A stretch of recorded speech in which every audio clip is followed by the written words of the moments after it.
नेता प्रतिपक्ष एवं पूर्व मुख्यमंत्री जयराम ठाकुर ने अपनी विधानसभा क्षेत्र के खोलानाल में बादल फटने के बाद हुए नुकसान का जायजा लिया और प्रभावितों की बात भी सुनी। उन्होंने शाटी स्कूल परिसर में हुए नुकसान का भी जायजा लिया और अधिकारियों को जल्द रास्ते, बिजली और पानी बहाल करने के निर्देश दिए।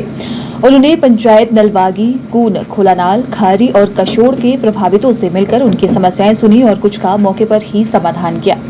जयराम ठाकुर ने कहा कि आपदा से हिमाचल में काफी नुकसान हुआ है। उनका विधानसभा क्षेत्र सराज भी इससे अछूता नहीं है। यहाँ भी सरकारी और गैर सरकारी संपत्ति का नुकसान हुआ है। शाटी स्कूल एक ऐसा स्कूल था जहाँ हर अध्यापक सेवाएं देने के लिए उत्सुक रहता था, क्योंकि इसका कैंप काफी अच्छा था।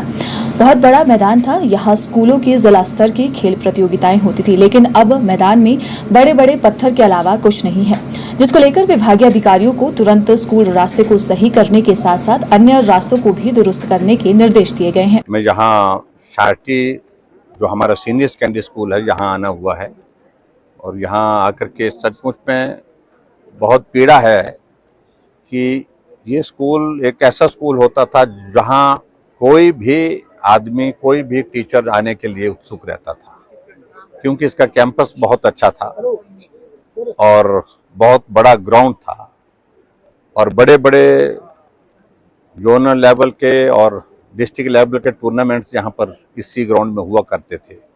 आज वहाँ पर कुछ नहीं है, पत्थर ही पत्थर है। आने जाने का रास्ता बिल्कुल अवरुद्ध पड़ा है, बच्चों को आने जाने की भी कठिनाई है।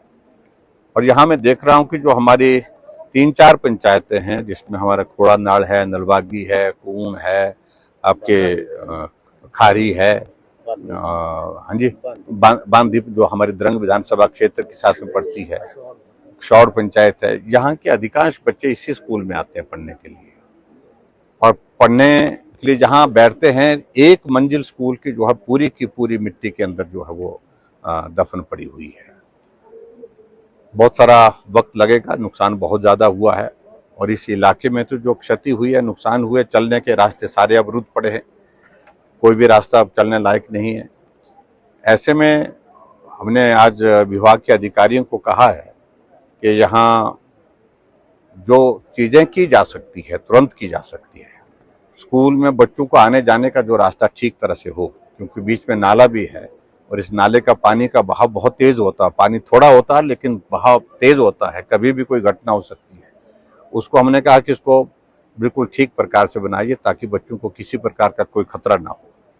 और दूसरा, बहुत सारे गाँव में अभी तक जहाँ पर पानी की सुविधा ठीक प्रकार से सुचारू रूप से नहीं चल पाई है, वहाँ पानी की व्यवस्था ठीक प्रकार से पहुँचे। बिजली अभी कई जगह नहीं है, तो उसके लिए भी हमने आग्रह किया है। और ख़ास तौर से जो चलने के रास्ते, जो पैदल चलने के रास्ते, वो बिल्कुल क्षतिग्रस्त हो गए हैं, तबाह हो गए हैं। न खच्चर के चलने लायक रहे, न आदमी के चलने के लायक रहे। उसके लिए बीडीओ को कहा है हमने कि आप सुनिश्चित करें कि जितना उसको रिपेयर करके चलने लायक तो कम से कम बना सकें, क्योंकि सड़कें तो अभी मालूम नहीं कब तक बन पाएंगी, यहाँ पर कब तक रिस्टोर हो पाएंगी, लेकिन जो क्षति हुई है वो बहुत ज़्यादा है। और लेकिन मुझे इस बात का संतोष है कि बहुत बड़ी आपदा होने के बावजूद लोगों ने बहुत हिम्मत रखी है, बहुत हौसला रखा है और बहुत सारे लोगों के घर बह करके चले गए।